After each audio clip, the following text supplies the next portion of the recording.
नमस्कार, स्वागत आप सभी का। जी हाँ, शनिवार को दोपहर 2 बजते ही हाजिर हो जाते हैं हम अपने छोटे शेयर लेकर के। बहुत सारा प्यार, बहुत सारी टिप्पणियाँ आप लोगों की लगातार मिल रही हैं। सबसे पहले तो आप लोगों का बहुत बहुत धन्यवाद, जितना आप लोग प्यार दे रहे हैं।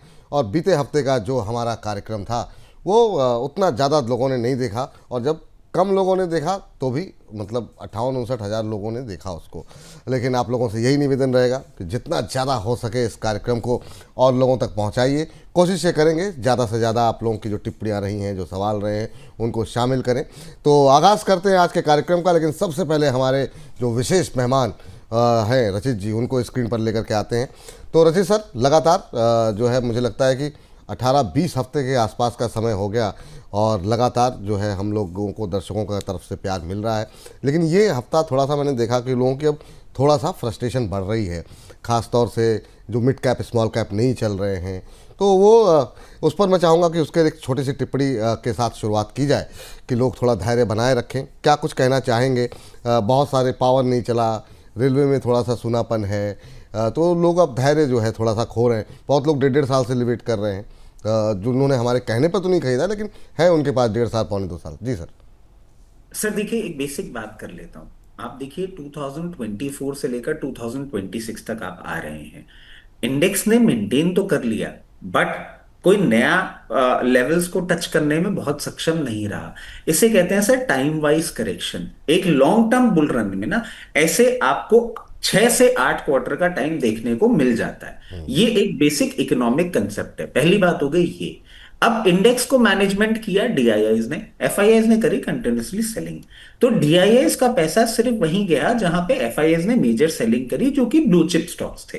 और जिस तरीके से आप देख रहे हैं, अभी भी बाइंग इंटरेस्ट उन ब्लू चिप्स में ही है। जब तक वो बाइंग इंटरेस्ट या एफआईआईज की सेलिंग आपकी नहीं खत्म होती हुई दिखती, और वो कब खत्म होगी? जब आपकी ट्रेड डील एक लेवल पे आती हुई दिख जाएगी। इसके लिए हो सकता है आपको, मैं देखिए, झूठे आश्वासन देने का तो कोई मतलब है नहीं। जिस तरीके से पूरी सिचुएशन दिख रही है, क्योंकि सर एक टाइम था, हमने इस ईयर में भी देखा था कि मिड कैप स्मॉल कैप में एकदम से मूवमेंट आने लग गया था और इंडेक्स वहीं का वहीं रह गया था।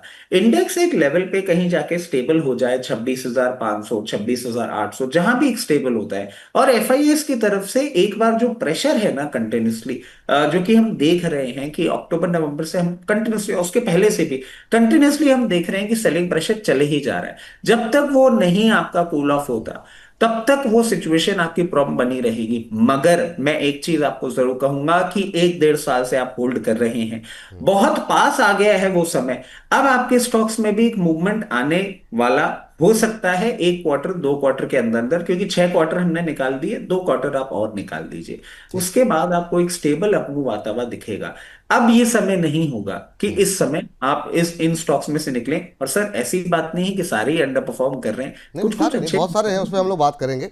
मैंने तो खाली टिप्पणियों के आधार पर लोगों को थोड़ा सा एक सांत्वना, एक भरोसा कि अभी थोड़ा सा धीरज बनाए रखें। अगर फंडामेंटल अच्छे हैं तो इस समय धैर्य ना खोएं इतने समय पे। अच्छा सर, जब हमने ये कार्यक्रम की प्लानिंग कर रहे थे तो शुरुआत हमने सोची थी कि करेंगे पावर क्षेत्र के शेयरों के साथ। लेकिन जो एक महत्वपूर्ण डेवलपमेंट हुआ और भारत और रूस के बीच में जो जॉइंट प्रेस कॉन्फ्रेंस हुई है, उसमें यूरिया उत्पादन पर काफ़ी जोर देने की बात कही गई। एनएफएल और आरसीएफ के साथ करार किया गया है। तो एनएफएल एकदम से हमने देखा शुक्रवार के सत्र में, इस खबर के बाद अच्छी तेज़ी देखने को मिली, करीब 5% की तेज़ी। बिल्कुल सुस्त पड़ा हुआ था। हाँ, शुक्रवार के सेशन में कई लोगों के सवाल भी आए थे। तो क्या ये एक नया ट्रिगर पॉइंट हो सकता है? क्योंकि ये पूरा सेक्टर बड़ा धीमा पड़ा हुआ था। पहले नेशनल फर्टिलाइजर पे आपकी राय। सर देखिए, न्यूज पॉजिटिव है, और न्यूज को जैसे जैसे हम डिकोड करेंगे, हमें और भी चीजें पता लगेंगी। अब हम पहले बात कर लेते हैं सर एनएफएल की। ये अंडर परफॉर्मेंस बहुत टाइम से दिखा रहा था। और एनएफएल के लिए मैं आपको एक चीज और कहूंगा सर, अब यहाँ पे ना हमको थोड़ा टेक्निकल नो हाउ अगर हम देखें, 82 लेवल्स पे कहीं ना कहीं सपोर्ट ले रहा था, और यही वो लेवल था जहां पे बुल्स और बियर्स की बहुत अच्छे से फाइट हुई थी मार्च 2025। और उसके बाद इसने एक अपमूव दिखाया था जिसमें 111 112 रुपए तक भी गया था। अब ये न्यूज जैसे जैसे हम देख रहे हैं सोमवार के मार्केट में आपको और डिकोड होती हुई दिखेगी, चीजें समझ में आएंगी। ये अपमूव आपको जरूर कंटिन्यू होता हुआ दिख सकता है।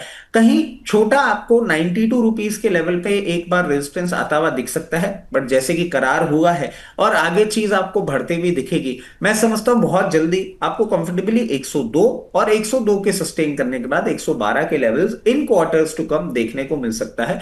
इस करार से जरूर एक पॉजिटिव इंपैक्ट देखने को मिलेगा। इसके बाद आ जाते हैं सर आरसीएफ में। आरसीएफ अगर वैल्यूएशन टर्म्स में भी देखेंगे ना, तो आपको एनएफएल से ज्यादा कंपैरेटिवली थोड़ा ज्यादा प्रोपोजिशन प्लेस दिखता है। सर एक बेसिक प्रिंसिपल जो वैल्यूएशन का होता है, सेक्टर का पी 23 पे है और एनएफएल का पी जो है वो 41 पे है, मगर आरसीएफ का 25 है। तो इन टर्म्स एक सेक्टर के हिसाब से ही पोजीशन है, इसलिए इसमें अपसाइड भी आपको ज्यादा बेटर देखने को मिल सकता है। आने वाला जो मंडे से हफ्ता चालू होगा, आपको 156 रुपए और 156 रुपए के बाद ये कंफर्टेबली 174 लेवल्स तक जाता हुआ देखने को मिल सकता है। सर दोनों में क्या कहीं पे फ्रेश खरीदारी के लिए क्या गुंजाइश है क्या सर? सो देखिए आरसीएफ मुझे ज्यादा बेटर पोजीशन लग रहा है।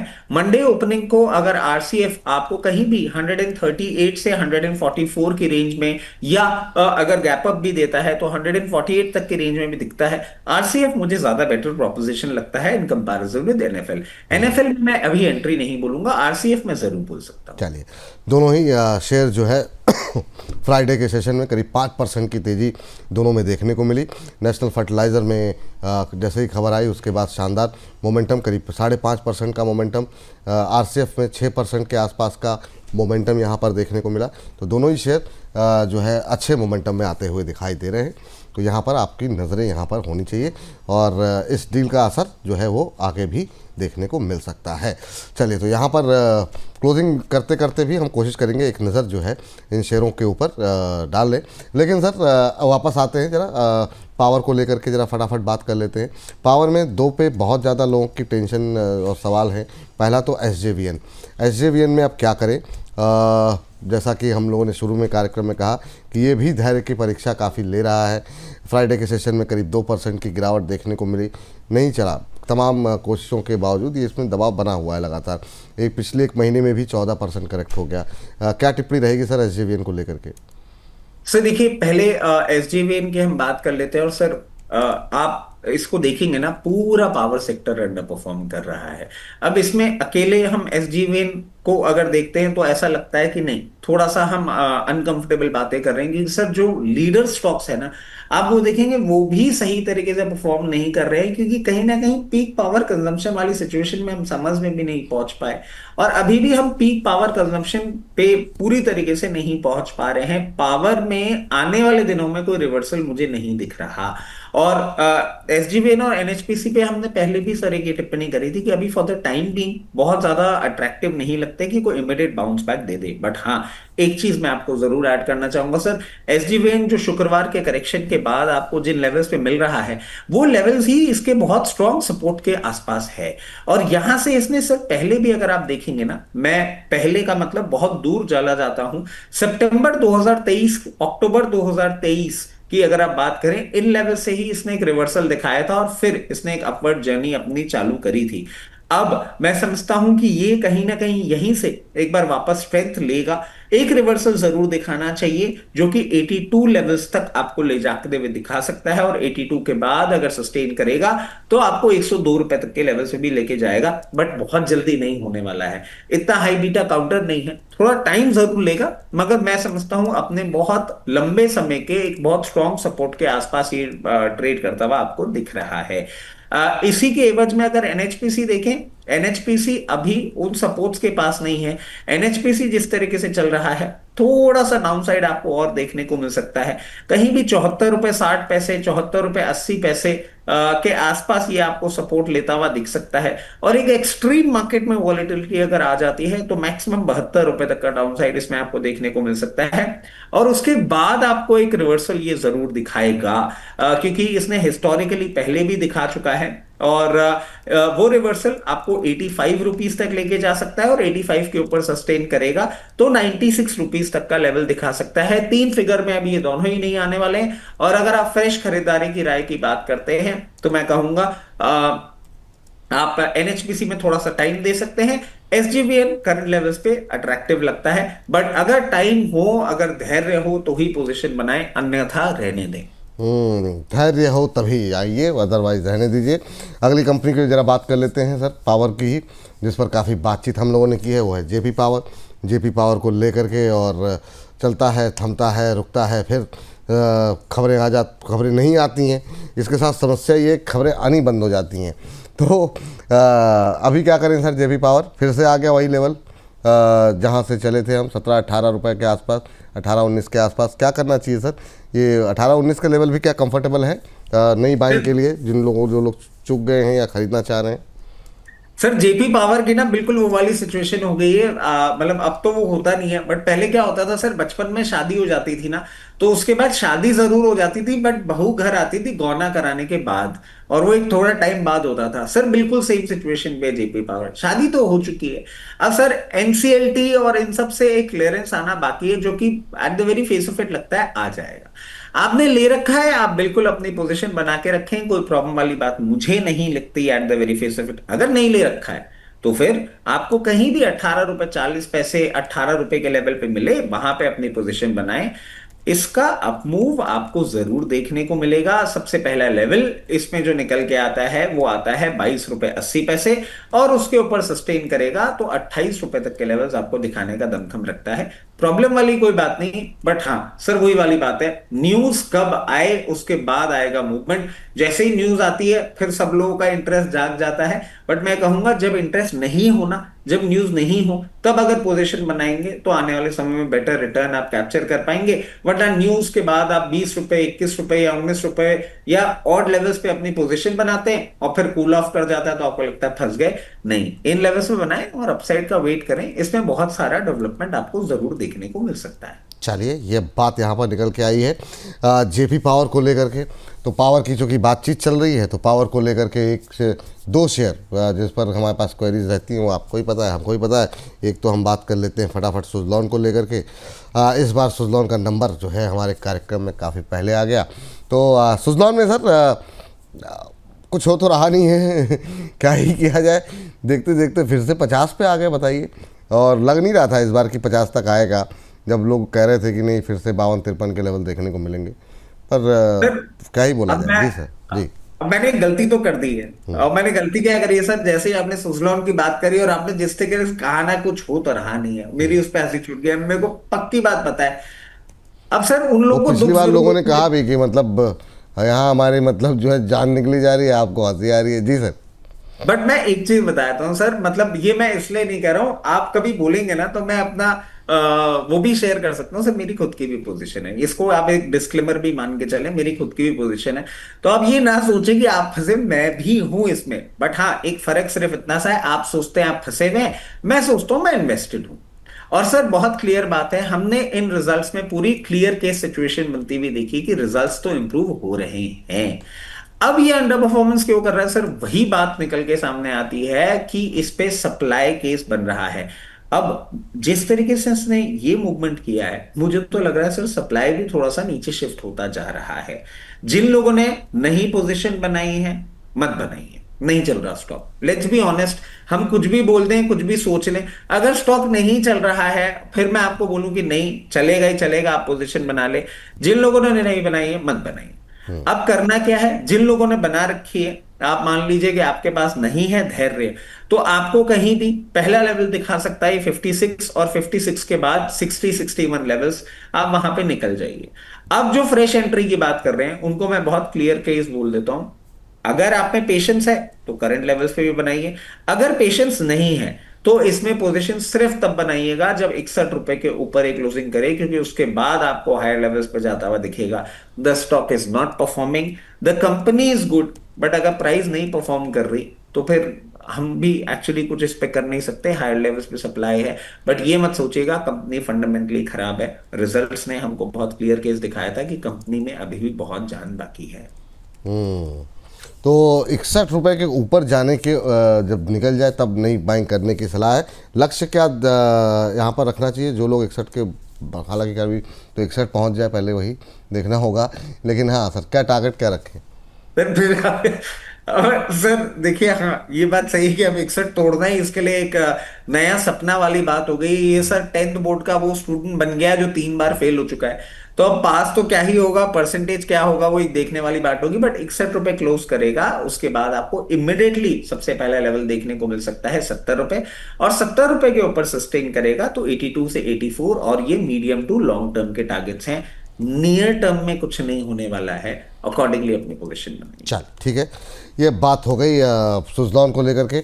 आर पावर पे अगली टिप्पणी मैं लूँ आपसे, उससे पहले जो है एक और नकारात्मक खबर यहाँ पर आ गई है, और ये जो है इस पर नकारात्मक खबरों का रुख जो है ना सर, वो रुक नहीं रहा है। और यहाँ पर कुछ एक अपडेट्स और आई हैं कि यहाँ पर जो है 1120 करोड़ के जो एसेट हैं वो अटैच करेगी ईडी। तो ये लगातार ईडी की तरफ से कार्रवाई हो रही है अनिल अंबानी के ऊपर, उसका क्या असर आप देख रहे हैं, और आर पावर पे आपकी टिप्पणी क्या रहेगी? सर आर पावर के लिए कंटिन्यूसली मैं एक ही चीज बोल रहा हूं, जब से इसने 42 रुपए 50 पैसे के नीचे बंद हुआ है, कि यहां पे मुझे कोई भी रिवर्सल नहीं दिख रहा। सर वापस एक ही चीज बोलूंगा, आई एम सो सॉरी, मुझे इसमें पेन पॉइंट बढ़ता हुआ ही दिख रहा है। और जिस तरीके से ये पोजीशनड है, I don't see any science of reversal. At least 32 रुपए तक तो आप बिल्कुल उम्मीद ना करें कि आपको कोई भी साइंस ऑफ रिवर्सल इस पर्टिकुलर काउंटर में देखने को मिलेगा। प्लीज दूरी बना के रखें, फ्रेश एंट्री बिल्कुल भी ना करें। हाँ, 32 रुपये तक जा सकता है शेयर, ये जो है बात यहाँ पर निकल कर के आई है, तो इस पर जो है नज़रें रखिए आप।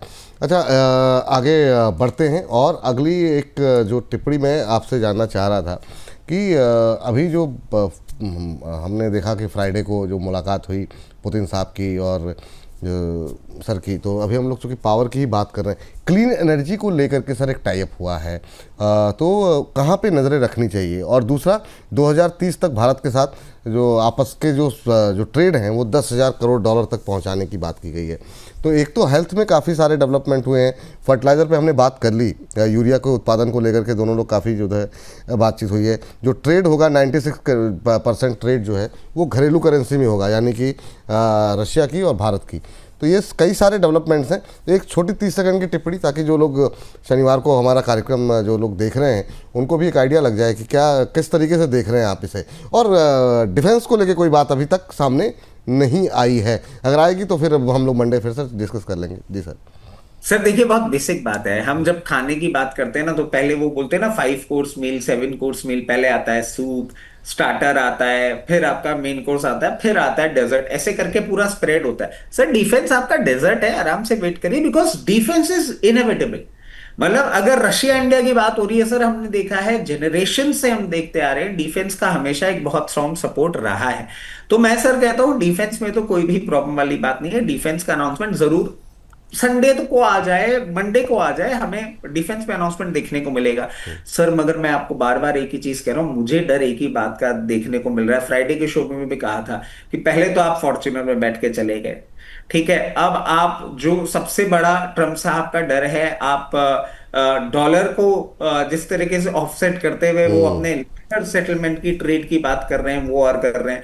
रशिया और इंडिया के साथ तो सर सिचुएशन सारी अच्छी होती हुई दिख रही है, और जैसे जैसे लेटर अभी हमें और न्यूज मिलेगी, क्योंकि सर ये भी थोड़ा सा एक स्लो प्रोसेस हो जाता है, सिर्फ न्यूज पे एकदम से अपडेट नहीं, और उस न्यूज को हम पढ़ लेते जी हैं। सर बिल्कुल। बहुत सारे सेक्टर्स हैं, और सर एक सेक्टर में और ऐड कर देता हूं इसमें, कि मुझे बहुत स्ट्रॉन्ग चांसेस दिख रहे हैं, which will be something very good for long term. Sir workforce exchange, इस पे भी कुछ ना कुछ पुतिन साहब जाने से पहले मोदी जी के साथ डील करेंगे ही करेंगे। और वर्कफोर्स एक्सचेंज जो है उसमें भी हमारा जो एक डेवलपमेंट है और इकोनॉमिक डेवलपमेंट है वो होता हुआ दिखेगा।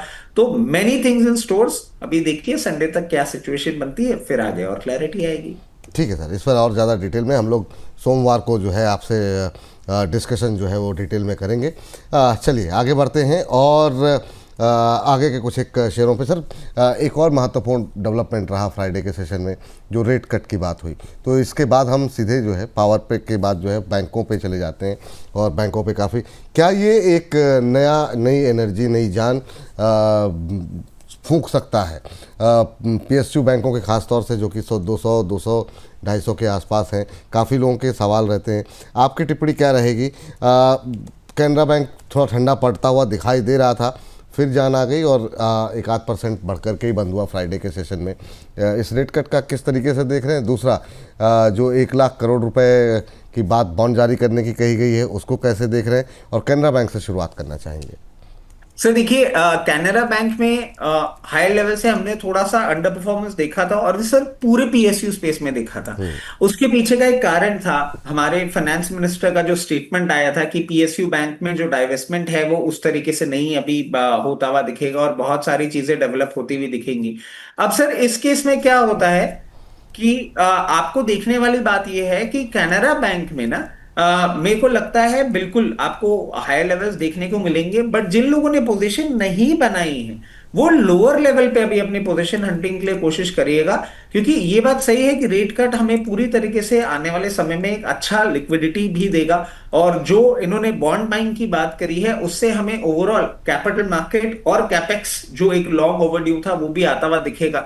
बट सर एक वो हो जाता है ना कि आपने एक मूवमेंट देख लिया, अब उसके बाद कंटिन्यूसली, और ये सर मैं बात कह भी रहा हूं, कूल ऑफ करना चाहिए।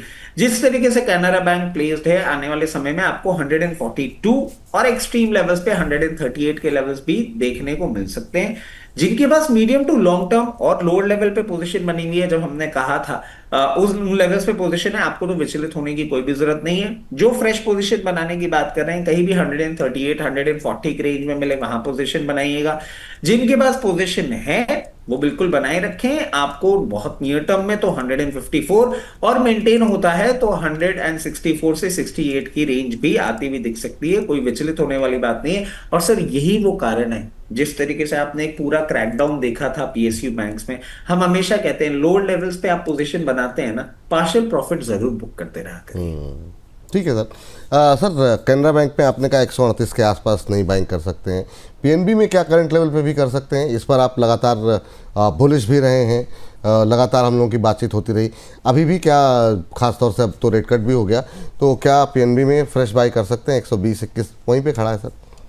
Sir on a lighter note मैं आपको एक चीज बोलता हूँ, मुझे कहीं ना कहीं अब ऐसा लगने लग गया है, क्योंकि सर जिस तरीके से आपकी फैन फॉलोइंग है और जिस तरीके से आपके और मेरी जोड़ी की बात होती है, जिस भी शेयर के लिए मैं बिल्कुल ऐसा हो जाता हूँ ना कि अरे ये तो कुछ ना कुछ निहाल ही करने वाला है, उसकी पिटाई सर मार्केट करने के लिए लग जाता है, बोले ये इस आदमी ने बोला है ना, इसको तो नहीं चलने देंगे।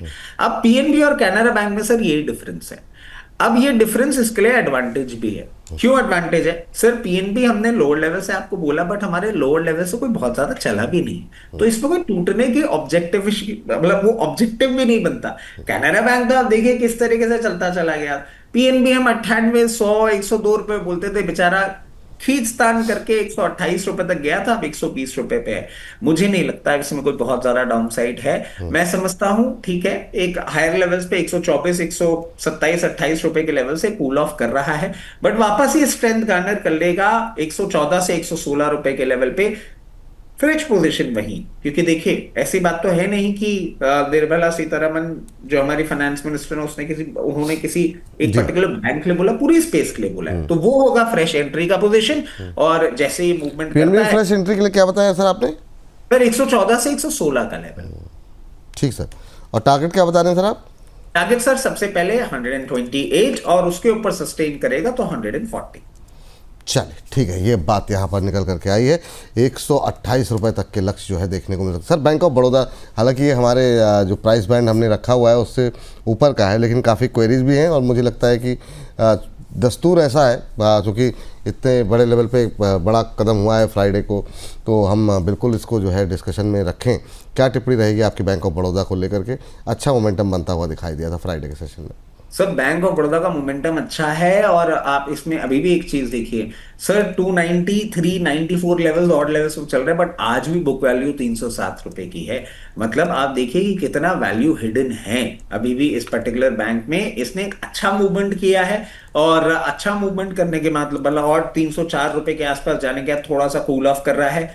अब बात आ जाती है सर फ्रेश एंट्री कहां करनी है, क्योंकि मूवमेंट इतना अच्छा किया है इसलिए कूल ऑफ भी उसी तरीके से करेगा। जो जितना ऊपर जाता है उसका ग्रेविटेशनल पुल उतना ही होता है, बेसिक साइंस है और स्टॉक में भी यही चलता है। मैं समझता हूं फ्रेश एंट्री के लिए आपको थोड़ा सा इसमें वेट करना पड़ सकता है।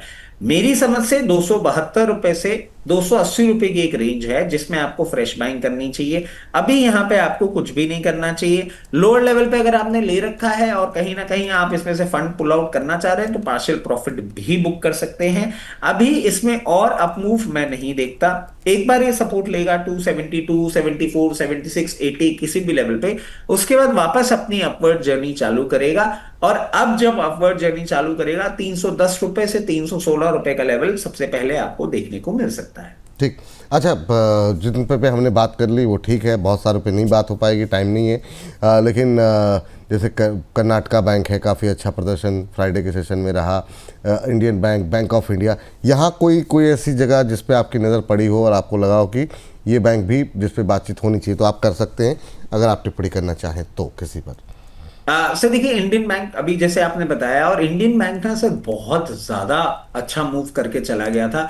मैं समझता हूं इंडियन बैंक में अभी तो एंट्री नहीं हमको करनी चाहिए, क्योंकि सर इंडियन बैंक आपका पीएसयू स्पेस में ऐसा है जिसने एक अच्छा परफॉर्मेंस दिखाया है। और मैं समझ रहा हूं इसमें करेक्शन भी थोड़ा आपको बढ़ता हुआ दिख सकता है। इसमें यहां कहीं भी सपोर्ट नहीं दिख रहा। सबसे पहला सपोर्ट ही इसका निकल कर आ रहा है 770 लेवल्स, उसके पहले कुछ भी नहीं करना है। तो इंडियन बैंक अभी मैं बोलूंगा आप दूरी बना के रखें। अगर आप वैसे देखें तो पीएनबी बैंक, कैनरा बैंक हमने बात करी थी, और सर फ्राइडे की शो में भी हमने एक बैंक को कवर किया था, दैट वाज यूनियन बैंक। और यूनियन बैंक के लिए सर कंटिन्यूसली बातें आ रही है कि निफ्टी का भी एक पार्ट बनने वाला है, बैंक निफ्टी का भी पार्ट बनने वाला है।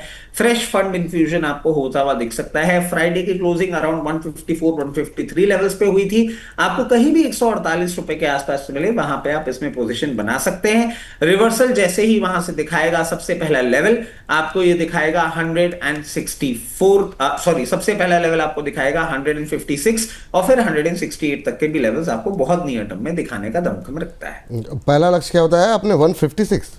156। दूसरा क्या बताया सर आपने? 168। चलिए, 156, 168 तक के लक्ष्य जो है यहाँ पर देखने को मिल सकते हैं। सर, बैंकों में बात हो रही है, यस बैंक छोड़ दें, ऐसा हो नहीं सकता।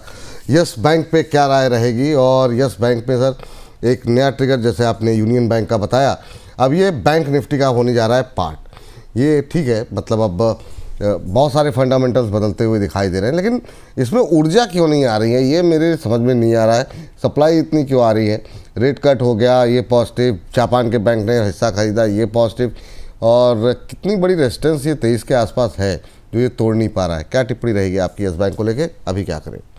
सर अभी मैं आपको एक चीज बोलूंगा कि ये टूट भी तो नहीं रहा है, मतलब हाँ, टूट नहीं रहा है, बात सही है आपकी, पर चल भी नहीं यूजुअली रहा आप है। देखते हैं सर, जब भी हमने बातें करी हैं और हमने तो बहुत लोअर लेवल्स पे बातें करी, हमको ये 17-18 रुपए दिखा, तब से हम इसकी बातें करते आ रहे हैं। और यूजुअली हम क्या देखते थे सर कि जाता था 23-24 रुपए, उसके बाद कूल ऑफ करता था, और कूल ऑफ करने के बाद लोअर लेवल्स पे 21, 21.5 ऐसे लेवल में भी आ जाता था।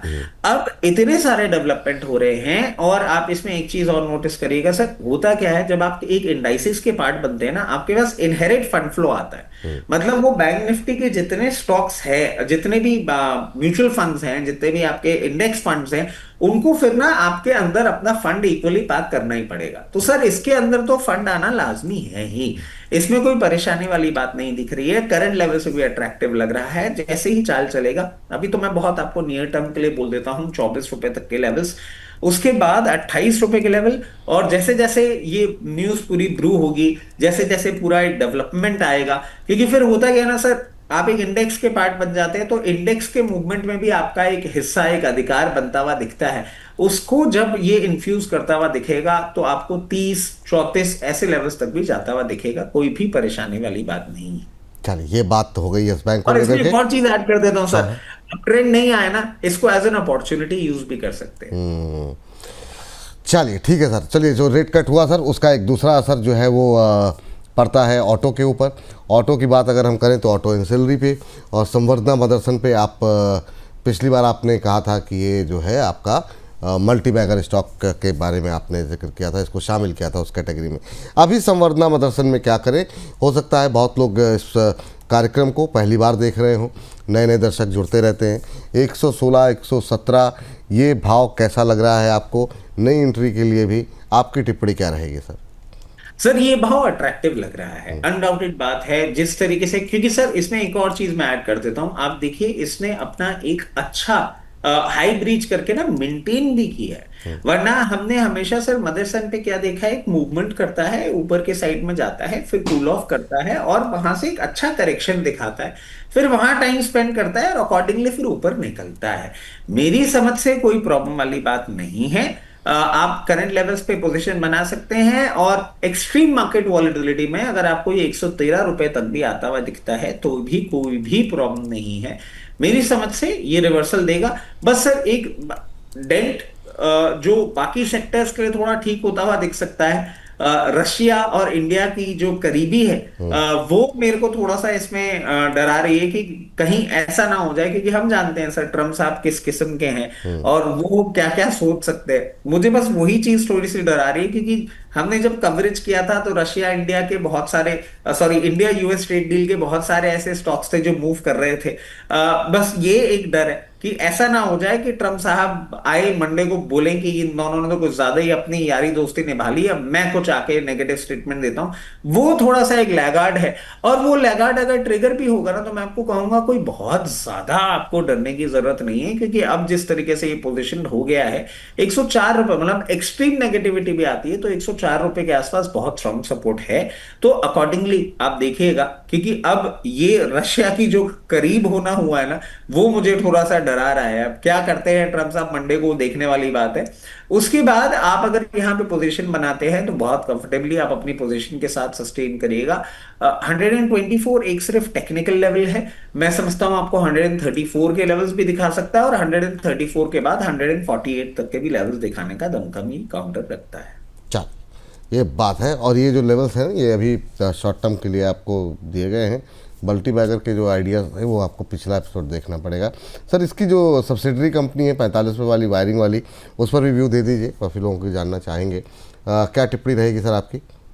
Sir Motherson Sumi wiring is one stock जिसको आज कोई भी बात नहीं करना प्रेफर करता है, और मैं बार बार बोलता हूं sir 9 out of top 10 selling cards are using the wiring of Motherson Sumi wiring. Sir आप समझ लीजिए कि मैं कितना बड़े क्वांटम की बिजनेस की बात कर रहा हूं, और ये एक ऐसा ऑटो एंसिलरी का सेगमेंट है जिसमें कोई भी प्रॉब्लम वाली बात नहीं दिखती है। करंट लेवल्स भी बहुत अट्रैक्टिव लगता है, कोई प्रॉब्लम वाली बात नहीं है। और करंट लेवल्स पे अगर आप लेते हैं और बहुत ही शॉर्ट टर्म ट्रेड को कहीं अगर हंट कर रहे हैं तो कहीं भी आपको 51 रुपए के आसपास आए तो आप अपना प्रॉफिट बुक कर लें। अगर वैसा नहीं करना चाह रहे हैं और मीडियम टर्म के लिए अगर आप इसको लेके चलते हैं तो आराम से आपको 58 से 60 रुपए तक के भी लेवल दिखाने का ये दमखम रखता है। 51 में आपको कह रहे हैं कि मुनाफा बुक करना चाहिए ना सर, अगर शॉर्ट टर्म ट्रेड है तो? चलिए ठीक है, 51 रुपये के आसपास अगर आता है तो यहाँ पर मुनाफा बुक करने की सलाह है। अगली कंपनी सर अशोक लेलैंड, काफ़ी शानदार मोमेंटम रहा है, बहुत धीमा चलता था और अब अच्छी रफ्तार है, और हमारी जो 200 रुपये की कैटेगरी है उसमें भी फिट बैठता है। तो अभी क्या 160 रुपये में भी कर सकते हैं खरीदारी अशोक लेलैंड में? सर देखिए अशोक लेलैंड बहुत अच्छे से परफॉर्म किया, और हम हमेशा बात करते हैं और गर्व से कहते हैं कि अशोक लेलैंड को बहुत सही टाइम पे हमारे जो प्रदीप भाई हैं पीएचडी कैपिटल उन्होंने पकड़ा था, बहुत अच्छे लोअर लेवल से पकड़ा था। उसके बाद रिलेटिवली मतलब जैसे जिस तरीके का मूवमेंट अशोक लेलैंड करता है एक अच्छी रफ्तार इसने पकड़ी है। मगर सर अब इन लेवल्स पे क्या आप मुझे बोलेंगे फ्रेश एंट्री? यहाँ पे मैं बहुत ज्यादा कंफर्टेबल नहीं होता हूं, मैं बोलूंगा नहीं, थोड़ा सा कूल ऑफ करने दीजिए। एक अच्छा रनअप किया है, और अच्छे रनअप का मतलब sir 164 for a counter like Ashok Leyland such A short term बहुत छोटी बात नहीं होती है। मैं कहूंगा कहीं भी कूल ऑफ करे 154 की रेंज में आए, 148 से 154 की रेंज में आए, वहां पे आप अपनी बाइंग वापस से चाहें तो एक बार जेनरेट कर सकते हैं। अब जब चलेगा 168 से 172 के लेवल्स बहुत कंफर्टेबली आपको दिखाने का दमखम रखता है। 168 से 172 तक के लेवल जो है ये देखने को मिल सकते हैं यहाँ पर। अशोक लेलैंड के बाद सर ऑटो एंसिलरी में क्योंकि बड़ा पैक है तो अगर कोई नाम आप लेना चाहें तो उसके बाद से फिर हम इस पैक से आगे बढ़ें। कोई आपको अच्छा लग रहा हो, जेबीएम ऑटो है और भी बहुत सारी कंपनियां हैं, कुछ पे अगर आप किसी पे कोई टिप्पणी करना चाहें तो। सर मैं 100 रुपए से ऊपर का स्टॉक ले सकता हूँ? हाँ हाँ, वैसे भी हमारा तो अच्छा। 200 तक का हो गया ना सर अब। नहीं नहीं, वो सर थोड़ा सा और और ऊपर ऊपर होगा। कोई दिक्कत नहीं सर, आप बताइए तो। सर एक स्टॉक है जिसने अभी तक वो परफॉर्मेंस नहीं दिखाया, मतलब आप गैब्रियल देख लीजिए, प्राइकॉल देख लीजिए, ऊनो मिंडा देख लीजिए, सबने अपनी एक अच्छी चाल दिखाई है। सर मेरे को एक स्टॉक अच्छा लगता है, मिंडा कॉर्प। और इसको पहले भी आपके शो के माध्यम से अब कवर कर चुके हैं। और मतलब डर एक ही बात का लगता है कि सर ये हमेशा मेरी बेइज्जती करा के ही और फिर ऊपर की एक चाल चलता है। पहले भी हमने इसका 624 का टारगेट दिया था, तो इसने स्टॉप लॉस पहले हिट कराया था और फिर 644 तक का मूवमेंट दिया था। थोड़ा इराटिक है, थोड़ा अभी शैतान बच्चा है, छोटे भाई की कंपनी है, ऊनो मिंडा बड़े भाई की कंपनी है। ये जब भी आपको लोअर लेवल्स पे मिले, और लोअर लेवल्स पे मेरा कहने का मतलब है कहीं भी आपको 568 570 रुपए के लेवल पे मिले, आप जरूर वहां पे अपनी पोजीशन बना सकते हैं। जैसे ही ये चलना चालू होगा, 624 एक बहुत स्मॉल लेवल्स है, 644 आपको बहुत जल्दी दिखाएगा। और सर इस पर्टिकुलर काउंटर में जिस तरीके का इनहेरेंट वैल्यूएशन मुझे कंफर्ट दिखता है, मैं आपको ये भी कह सकता हूं कि मीडियम टू लॉन्ग टर्म अगर आप होल्ड करते हैं तो आपको बहुत कंफर्टेबली 720 से 740 के लेवल भी दिखाने का दमखम ये रखता है कंपनी। और अगर आपको देखना है किस तरीके से चल सकता है, तो सर ऊनो मिंडा का लॉन्ग टर्म चार्ट देखिएगा, उन्हीं की छोटे भाई की कंपनी है, कंपनी ये भी दमदार है। ठीक है सर, ये महत्वपूर्ण बात यहाँ पर निकल के आई है, तो यहाँ पे रखिए आप नज़र, इस पर भी आपकी निगाहें जो है यहाँ पर होनी चाहिए। ये हो गई ऑटो एंड सैलरी को लेकर के। हालांकि अब एक रियल एस्टेट क्षेत्र भी है, पर उस पर मैंने शेयर आइडेंटिफाई किए नहीं है कि जो मतलब हमारे क्राइटेरिया में कितने फिट बैठेंगे, तो उसको अभी अगर आपके दिमाग में कोई नाम आए तो फिर आप बोल दीजिएगा, अदरवाइज़ देखा जाएगा इसको बाद में फिर कभी। लेकिन ओला को लेके काफ़ी क्वेश्चन आ रहे हैं सर, ये तो सारे सपोर्ट टूटता जा रहा है, ये मतलब अब कहाँ रुकेगा? ये तो ऐसा लग रहा है कि मतलब आने वाले दिनों में 20 रुपये 10 रुपये पे आएगा क्या, मतलब और कितना नीचे जाएगा? 35 रुपये पे आ गया सर। सर अब वही वाली बात है ना, बेइज्जती का अलग लेवल है ये मेरे लिए। और क्यों सर, 80-90 रुपए में मैंने 10 रुपए का टारगेट दिया था, फिर कुछ माकी नाम आ गए कि वो टेक ओवर कर लेंगे और उन्होंने स्टेक खरीद लिया और उसके बाद ये चल गया।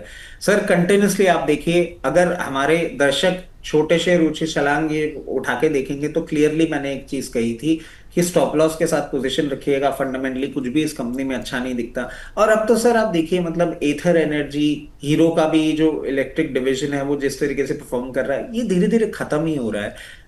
क्यों ऐसे बिजनेस में आपको पैसा लगाना है जो ग्रोथ नहीं कहता? बिल्कुल दूर बन। और अगर आपकी पोजीशन है जहां हायर लेवल मिले, प्लीज एग्जिट कर लीजिए। बहुत पेन पॉइंट है, कुछ भी अच्छा नहीं दिखता इस कंपनी में। ठीक है सर, यहाँ से जो है अगर निकल सकते हैं तो निकल जाइए, ये सलाह निकल करके आती है आपके लिए। अच्छा सर, एक आध चीज़ें जो मतलब ओला में सर एक और चीज मैं आपको ऐड करना चाहूंगा, आप कितना ही ऐसा एनालिसिस कर लीजिए जिसमें आप सटीक हो, आपका कॉन्फिडेंस ये मार्केट ना एक बार हिला जरूर देता है कि शायद मैं ही गलत सोच रहा था, ये कंपनी तो अच्छी थी। और फिर सर वो मैंने जब सोचना चालू किया, मेरी हिम्मत नहीं हुई कि मैं अपना स्टैंड बदलूं, क्योंकि सर वही को फंडामेंटल का दिमाग में, अब जैसे सुजलॉन है, आप देखिए अंडर परफॉर्म कर रहा है, आपके स्टांस को हिला रहा है, बट क्योंकि आपको पता है ना कि वो क्या कर सकता है। तो सर जिस तरीके से आप देख रहे हैं ना, ओला में बहुत लोग 60-70 रुपए में फंसे भी थे। सुजलॉन में जो कॉन्फिडेंस है वो इसीलिए बना हुआ है कि ओला की टॉप साइड को जब हम अच्छा नहीं मान सकते थे फंडामेंटल्स को लेके, सुजलॉन के डाउन साइड को भी बहुत अच्छा मत मानिएगा। सुजलॉन जब बाउंस बैक करेगा ना तो बहुत अच्छा परफॉर्मेंस देगा। तो ओला में फिलहाल के लिए किसी भी रिकवरी में निकलने की सलाह है ना सर? बिल्कुल सर, बिल्कुल पोजीशन नहीं बनानी चाहिए। चलिए, नहीं खरीदारी बिल्कुल ना करें, कोई भी रिकवरी आए तो निकलने की कोशिश करें। अब जो लॉस हो गया सो हो गया। ये टिप्पणी आप लोगों के लिए है। अगली टिप्पणी जो है सर, ज़रा पावर में एक चीज़ छूट गई थी, अदानी को लेके काफ़ी क्वेरीज हमारे पास लगातार आ रही हैं, तो मैं जानना चाहूँगा अदानी पावर को भी एक बार आप अपने रडार पे रखें। क्या करना चाहिए अभी, जिन लेवल्स पे है अभी 143 142 के आसपास, कैसा लग रहा है आपको? सर देखिए, अडानी पावर अभी जिस तरीके से पोजीशन है, मैं एक ही चीज कहूंगा कि पूरा पावर सेक्टर जब नहीं चल रहा है तो सर हम क्यों एक्सपेक्ट करें कि अडानी पावर भी चलेगा? अभी सर बहुत ज्यादा उम्मीदें नहीं करनी चाहिए। दो एक बहुत स्ट्रॉन्ग सपोर्ट के आसपास अभी मेंटेन कर रहा है। जिस तरीके से मेंटेन कर रहा है 142 रुपए के ऊपर, एक रिवर्सल आपको जरूर दे सकता है। बट क्या ये ट्रेजेक्टरी चेंज कर रहा है? सर पूरा पावर सेक्टर अंडर परफॉर्म कर रहा है, कैसे हिम्मत करके हम ये बोलें कि ये ट्रेजेक्टरी चेंज करेगा? नहीं। अभी सर ये फर्दर डाउन साइड ये आपका आता हुआ दिखेगा। 142 जैसे ही ये ब्रीच करेगा 132 रुपए तक के लेवल्स आता हुआ दिख सकता है। बट मैं बार बार एक चीज बोल रहा हूँ सर, पावर को हम बहुत ज्यादा अभी डिमीन, मतलब क्योंकि मार्केट ही पूरा नहीं कहीं भी पावर को सपोर्ट कर रहा है। बट पावर ना is the ultimate need of growth. Industrial growth हो और हमारा पूरा रियल एस्टेट ग्रोथ हो, सारी ग्रोथ हो, पावर इवेंचुअली काम में आने वाली है। तो पावर कंपनीज अभी आपको बहुत सस्ते दामों में देखने को मिल रही हैं। इनको बिल्कुल भी रूल आउट मत करिएगा। तो 132 रुपए के आसपास आए तो जरूर अपनी पोजीशन आप इसमें क्रिएट कर सकते हैं। चलिए, नई खरीदारी 132 रुपये पे करने की सलाह यहाँ पर दी जा रही है अदानी पावर को लेकर के। चलिए, अब अगली कंपनियाँ दो जो है लेकर के आए हैं सर, वो है GMR एयरपोर्ट। GMR एयरपोर्ट धीमे धीमे, जैसा आपने पिछली बार कहा था कि ये चल रहा है, ये फिर नीचे आएगा, थोड़ा सा नीचे आया, अब 103 के आसपास। क्या करें सर, 103-4 के बीच में अभी घूम रहा है। क्या वो लेवल आ गए हैं जहाँ पर फ्रेश एंट्री की जा सकती है? सर इस पर्टिकुलर काउंटर में ना मुझे लग रहा है डर। और मैं बताता हूं आपको क्यों लग रहा है मुझे डर। Sir the main culprit is Indigo. Hmm. Indigo. Indigo, okay okay, हाँ। सर आप एक चीज देखिए कि मेजर डोमेस्टिक ट्रैवल में इंडिगो ने जिस तरीके से डिस्ट्रप्शन किया है ना, मतलब 2200 flight per day sir, and the kind of cancellations that they are doing. मतलब आप ये देखिए कि आपके डर के कारण मैं तो नहीं ट्रैवल कर पाया, बट मेरी फैमिली को सर मैं ड्रॉप करने गया था और 6 बजे की फ्लाइट थी उनकी इंडिगो। नहीं ये एक मिनट, मेरी डर के, आप कहाँ ट्रैवल करने जा रहे थे? सर मैं बॉम्बे की ओर जा रहा था, मगर ओके। मैंने ये कह दिया था कि विपुल सर के यहाँ से मैं छुट्टी नहीं ले सकता हूँ अरे अभी, वो सर, बाहर मतलब ये, निकाल देंगे। तो ओफ। मैंने कहा मैं बाद में देख लूंगा, मेरे को पहले मेरी नौकरी पूरी ओफ। कर लेने दो। तो सर मैं बता रहा हूँ, this was a blessing in disguise. Sir 6 बजे की फ्लाइट उनकी रात को 3 बजे उड़ी है। बाप रे। इतना मैसिव डिस्ट्रप्शन सर, हर 1 घंटे में मैं पर्सनली एयरपोर्ट के आसपास ही घूमता रहा, और जब फ्लाइट कंफर्म हो गई उसके बाद मैंने अपनी फैमिली को पिक किया है घर से और फिर मैं ड्रॉप करके आया हूं। झगड़ा करके मैंने पहले तो उनको बाहर निकाला एयरपोर्ट से, क्योंकि पहला उनका रीस्केड्यूल टाइम था 11 बजे का। अब सर ये बहुत सारे कारण है, जो हमारा टेक्निकल ग्लिच है वो अपनी जगह है। इंडिगो को अपडेट कर दिया था, एयर इंडिया को अपडेट कर दिया था 1 साल पहले, ये जो रिवाइज रोस्टर थे उनके लिए, नहीं लोगों ने उस पर ध्यान दिया, और उसका नतीजा है मल्टीपल फ्लाइट कैंसिलेशन। और सर ये रेवेन्यू पे जरूर डेंट डालता है। अब GMR एयरपोर्ट में भी आपको एक इम्पैक्ट देखने को मिलेगा, क्योंकि सर जो ये एयरपोर्ट ऑपरेट कर रहे हैं, जैसे दिल्ली एयरपोर्ट हो गया, मेजर कैंसिलेशन है सर। 600 फ्लाइट आप एक दिन में कैंसिल कर रहे हैं, 1,000 फ्लाइट एक एक दिन में कैंसिल कर रहे हैं। How much of revenue loss they are making. तो GMR एयरपोर्ट पे एक अच्छा अपसाइड आपको देखने को मिल गया है, बट बहुत क्लोजली हमें स्टडी करना होगा कि ये इंडिगो का फियास्को है, ये कहां तक आपको आता हुआ दिख सकता है। और इसीलिए मैं कहूंगा अब रखिएगा थोड़ी सी कॉशियस अप्रोच। अगर ये फियास्को बढ़ा और गवर्नमेंट ऑफ इंडिया ने कोई बहुत स्ट्रॉन्ग एक्शन ले लिया, क्योंकि सर इस बार जो हमें देखने को मिल रहा है, मतलब क्या क्या खबरें आ रही हैं, लोग अपनी खुद की शादियों में नहीं पहुंच पा रहे हैं बिकॉज ऑफ दिस फियास्को। तो मैं सर एक ही चीज कहूंगा कि आपको थोड़ा सा समझना होगा। और अभी GMR एयरपोर्ट मुझे कोई भी कंफर्ट नहीं दे पा रहा है, मैं क्योंकि फंडामेंटल्स कवर करता हूं। अगर आपने हायर लेवल्स पे ले रखा है तो आप अपनी पोजीशन चाहें तो एक बार बुक भी कर लें। मैं जिस तरीके से इसको देख पा रहा हूं, हो सकता है आपको ये 98 लेवल्स तक आता हुआ दिखे। वहां पे रिविजिट करेंगे हम कि 98 लेवल्स पे हमें क्या करना है, क्योंकि अभी जैसे जैसे न्यूज अनवाइंड होंगी बहुत सारी चीजें सर खुल के सामने आने वाली हैं। Indigo broken 20 years record of aviation industry. इतना बड़ा कैंसलेशन कभी नहीं देखने को मिला, बहुत डैमेज होने वाला है सर। ठीक सर। सर अगला, चूंकि आपदा में अवसर जिसे कहते हैं ना, आपदा में अवसर क्या स्पाइस जेट के लिए हो सकता है? फ्राइडे के सेशन में हमने देखा कि अच्छा जो है अपॉर्चुनिटी, अच्छे मोमेंटम यहाँ पर बनते हुए दिखाई दिए, और 2-3%, 2.25% के आसपास की तेज़ी देखने को मिली। आपकी टिप्पणी क्या रहेगी? क्या ये एक अपॉर्चुनिटी हो सकती है? 30-32 रुपये का शेयर है ये भी, क्योंकि आपने जिक्र छेड़ दिया तो मेरे दिमाग में आ गया जी। नहीं नहीं नहीं नहीं सर, ये मतलब ऐसे थोड़ा ना हो गया कि वो तो वो वाली बात होगी, अंधा मामा या काना मामा। नहीं नहीं, मेरा अंधा मामा जो अभी बना है वो ही ठीक है सर, काना मामे के साथ नहीं जाने। मतलब ये मतलब एक्चुअली लॉजिकल इसलिए नहीं है सर, मैं आपको बताऊं, इनके पास एक्चुअली वैसे भी बिजनेस नहीं है। मतलब हम्म। इंडिगो का डिस्ट्रप्शन सिर्फ एक क्षणिक है, उसके लिए हम पूरा का पूरा एक स्टांस चेंज कर लें? नहीं सर, मेरे को स्पाइस जेट नहीं अच्छा लगता, कंपनी ठीक। रेवेन्यू नहीं बना पा रही, बहुत प्रॉब्लम है, स्पाइस जेट नहीं लेंगे सर। स्पाइस जेट से दूर रहने की सलाह है। स्पाइस जेट अगर सोच रहे हैं कि मतलब यहाँ फ़ायदा हो सकता है कोई ट्रेडिंग मोमेंटम बन सकता है, पर ऐसा रखे नहीं पोर्टफोलियो में। Sir sir. मेरी कॉल कॉल रह गई मल्टी बैगर। हाँ, मल्टी बैगर कॉल रह गई है, पहले तो मल्टी बैगर पे बात कर लेते हैं जी सर। सर देखिए, जैसे कि आपको बताया था कि हम एक अच्छा अपसाइड एनबीएफसी में एक्सपेक्ट कर रहे हैं, और सर एक एनबीएफसी है जिसने अभी चलना चालू तो किया है, एक अच्छा मूव भी दिखाया है, बट हिडन वैल्यूएशन बहुत है। आपको मैं छोटा सा इसका विवरण दे देता हूं। सेक्टर का पी 28 का है, इसका पी 16 का है, और अगर आप ट्रेलिंग ईपीएस की भी बात करेंगे तो उसमें एक अच्छा ग्रोथ देखने को मिल रहा है। सर एनबीएफसी स्पेस से ही, कंपनी का नाम है Shriram finance limited. Finance, okay. Sir Shriram finance में आपने देखा होगा रिसेंट टाइम्स में एक अच्छा अपमूव बनाया था, 52 वीक हाई भी टच किया था, थोड़ा सा कूल ऑफ किया है, बट सर हिडन स्ट्रेंथ इसमें बहुत अच्छे से आपको देखने को मिल सकता है। और सर छोटा सा एक कंपैरिजन कर देता हूं, 18 का P multiple Bajaj finance 36, Muthoot 20, Cholamandalam 32, Tata capital 38, SBI cards 43, LNT finance का भी 28 का है। तो हम ये पैरामीटर आपसे क्यों डिस्कस कर रहे हैं कि डिविडेंड यील्ड भी आप देखेंगे सेक्टर में सबसे अच्छा है, क्योंकि हम आपको एक पूरा ओवरव्यू देना चाह रहे हैं। बजाज फाइनेंस 0.3 का डिविडेंड यील्ड है, श्रीराम का 0.19। इंडस्ट्री में इतना अच्छा डिविडेंड यील्ड कोई भी कंपनी नहीं दे रही है, श्रीराम फाइनेंस अब फाइनली परफॉर्म करता हुआ दिख रहा है। और जिस तरीके से ये पोजीशन है 852 लेवल्स पे, जरूर आप इसमें अपनी पोजीशन बना सकते हैं।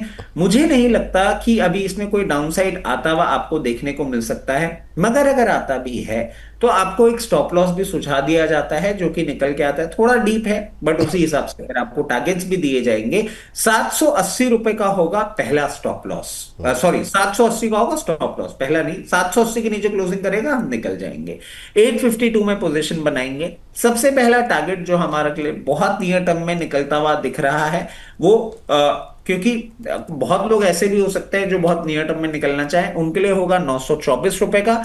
और अगर आप इसको मीडियम टर्म के लिए होल्ड करते हैं तो बहुत कंफर्टेबली आपको ये 1150 रुपए तक का भी मूवमेंट करता हुआ दिखा सकता है।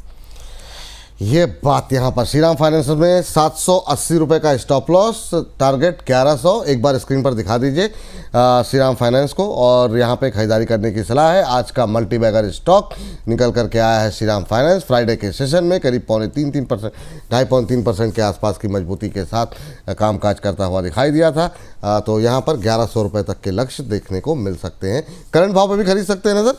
बिल्कुल खरीद सकते हैं। ठीक है सर, ये बात यहाँ पर निकल करके आई है, तो श्रीराम फाइनेंस रखें यहाँ पर नज़र आप।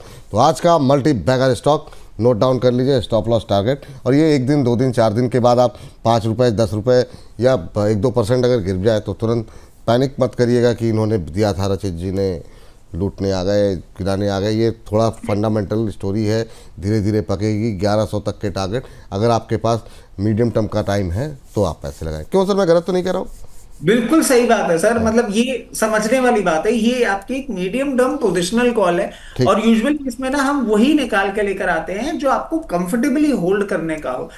आपको रीजंस भी बता दिए सारे। एनबीएफसी में अपसाइड देख रहे हैं, एनबीएफसी में वैल्यू वाइज भी कंपनी सबसे अच्छी है, बिजनेस भी अच्छा है, सब कुछ अच्छा है, जी फंडामेंटल सब आपको बता दिए, अकॉर्डिंगली अपनी ठीक। पोजीशन लीजिए। सर वोडाफोन रह गया सर, वोडाफोन पे जरा फटाफट जरा चर्चा कर लेते हैं।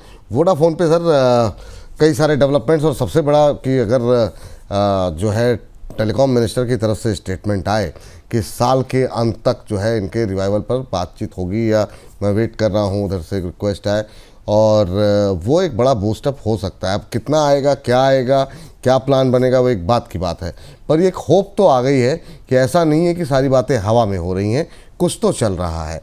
तो अब ये हफ्ते का जो है बीते हफ्ते का एक नया डेवलपमेंट रहा, शेयर होल्ड कर रहा है, अभी क्या करना चाहिए वोडा में? सर हमें भी होल्ड करना चाहिए, बिल्कुल होल्ड करना चाहिए। मैं समझता हूं बोनस के सारे दर्शक आपके माध्यम से इसको 6 रुपए, 6 रुपए 60 पैसे के लेवल पे होल्ड करके रखे हुए हैं। सर अब फाइनली ऐसा लग रहा है कि सिचुएशन इंप्रूव होती हुई दिख रही है, और अब बहुत जल्दी आपको ये 12 रुपए का लेवल, और 12 रुपए के ऊपर सस्टेन करता है तो 14 रुपए के लेवल पे आता हुआ दिख सकता है। कोई भी परेशानी वाली बात नहीं दिख रही है। जिन लोगों ने पोजीशन बना रखी है बिल्कुल बनाए रखें, क्योंकि मार्केट्स वॉलेटाइल हैं। अगर कहीं भी लोअर लेवल पे आपको मिले 9 रुपए 80 पैसे, 9 रुपए 60 पैसे, 9 रुपए 40 पैसे, तो आप अपनी पोजीशन बनाइएगा। इन लेवल्स पे 12 रुपए के टारगेट्स के लिए मैं बहुत ज्यादा कंफर्टेबली आपको नहीं सजेस्ट करूंगा। बट अगर आप रिस्क लेना चाहते हैं और उतना स्प्रेड आप क्रिएट कर सकते हैं तो चॉइस इज कंप्लीटली योर्स। क्योंकि होता है क्या सर, वो कई कबार नई लेवल आता है फिर बोलने को मिलता है ये आदमी शेयर ही नहीं खरीदने देता है, सिर्फ बोल के चला जाता है। आप अपने हिसाब से ले लीजिए, मेरे को लगता है वो लेवल्स आ सकते हैं, इसलिए मैंने आपको सुझा दिया है। चलिए ठीक है सर।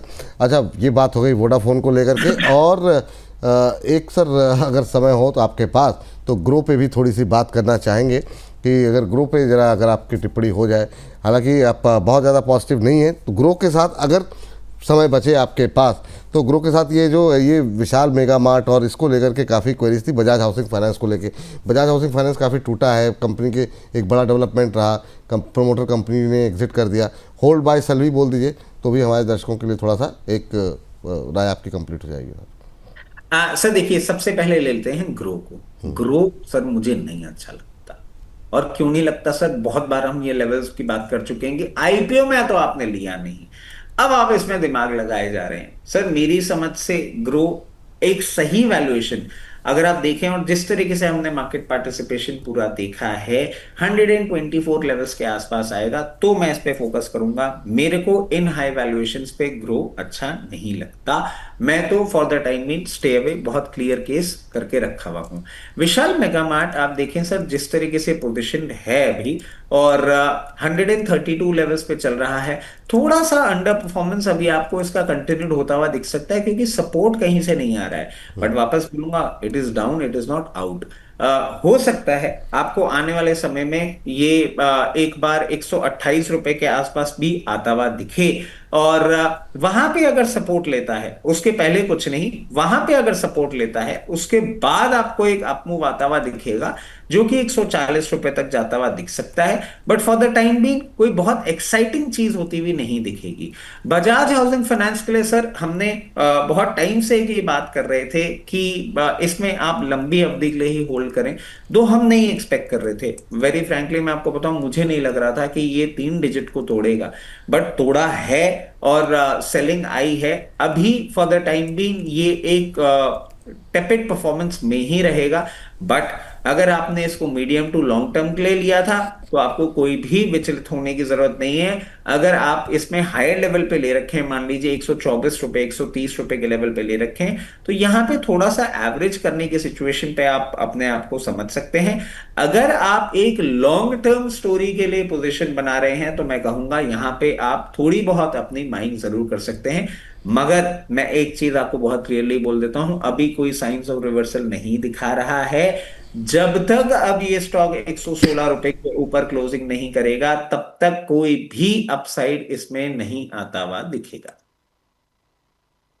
सवाल तो बहुत हैं सर, शेयर भी बहुत सारे हैं, लेकिन आज आपकी व्यस्तता है और आपको कहीं जाना है, तो आज के कार्यक्रम में आप हिस्सा लिए। जाते जाते अगर आप कुछ जो शेयर हम लोग डिस्कस करते हैं, जो बहुत सारे छोटे हैं, उनमें से कोई भी अगर आप कोई अपडेट, कोई रिकमेंडेशन, कुछ अगर आप टिप्पणी करना चाहें तो दे सकते हैं, और साथ में आपका डिस्क्लोजर भी। सर देखिए, माफी चाहूंगा, मतलब समय की थोड़ी सी बाध्यता थी। कोई बात नहीं बट सर हमेशा मजा आता है, और ठीक है, कई कबार थोड़ा कम भी मिलता है, तो दर्शकों का एक उत्साह बना रहता है। सर देखिए, एक चीज मैं आपको कहना चाहूंगा, इसमें से आरसीएफ जो आपने स्टार्टिंग में बात करी थी ना, वो मुझे एक बहुत अट्रैक्टिव बेट लग रही है। आरसीएफ में आप डेफिनेटली फोकस कर सकते हैं, और उसके अलावा श्रीराम फाइनेंस की भी हमने आपको कॉल दी है, उस पर भी फोकस कर सकते हैं। मिंडा कॉर्पोरेशन पे भी आप ध्यान दे सकते हैं।